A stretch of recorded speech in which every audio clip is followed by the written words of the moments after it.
the market has been digesting Brexit now for over 30 months, and I find it hard to believe, other than instant reaction, that the market is going to care too much either way. I think a hard Brexit has been completely thought through and priced in as much as possible.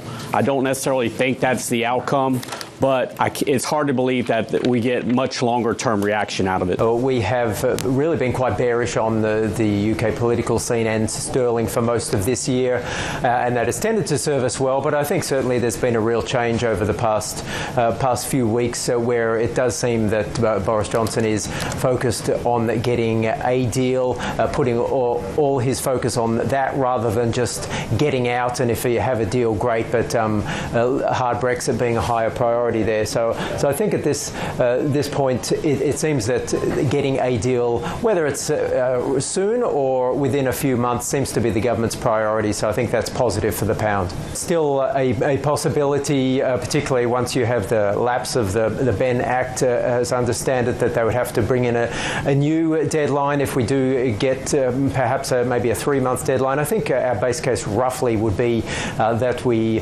get an extension to the end of January, but that there is maybe a narrow approval of a deal. But don't forget, there should be an election too. We do think that there will be an early election, and that, to us, that's another source of potential sterling concern, and that will be ultimately bearish sterling. So near term, I think supportive for sterling, but on sort of a six-month and beyond basis, do still think that it'll come under pressure. Most hedge funds doesn't have enough position on UK stock and bond market at this moment to avoid a volatile situation and unpredictable outcome from the UK government current negotiation. So I think it is a little bit different from the first referendum in UK 2016 and current by looking at the cross-asset market, most hedge fund is taking a wait-and-see approach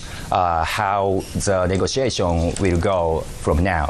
One of the things it will do is reduce the overall risk premium in the world. You saw that after the no escalation of the trade war with the US and China. So this de-escalation of global risks, which everybody's been really worried about over the last 6 months, I think will allow people to be a little more positive.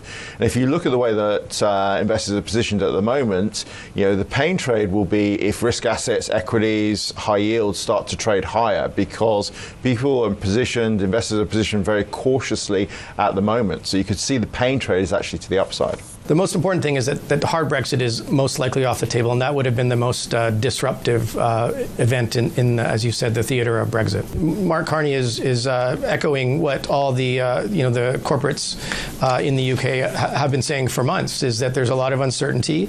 You look at a lot of the financials have been forced to relocate outside of the city to different parts of Europe just in case the worst happens, and equally within the more non-financial parts of the economy as well. So for sure, we completely agree that the longer-term story is a return of sort of back to normal for UK corporates and the UK investment cycle, because that's absolutely not been the case for the last year to 18 months or longer. They were definitely an anticlimax, but MPs have not rejected the deal. They just wanted an insurance policy.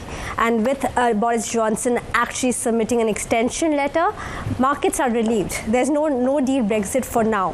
So I think that's what is reflected in the market's reaction, and that's why 10-year yields are 3 basis points higher on the day.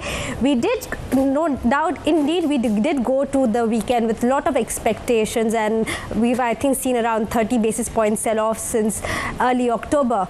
But I think we could see some choppy sessions today and tomorrow, depending on how the MPs try to amend this current deal. But I think the direction is towards higher yields if we get through this vote. Markets are actually looking for 90% odds for election by early next year. So the question is whether we get it in December.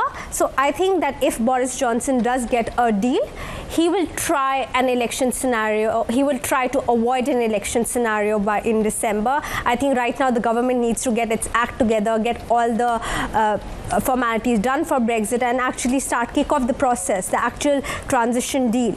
But if we actually head to the scenario where, again, the Parliament has no consensus with respect to the Brexit deal, it seems very likely that end November, early December election could happen.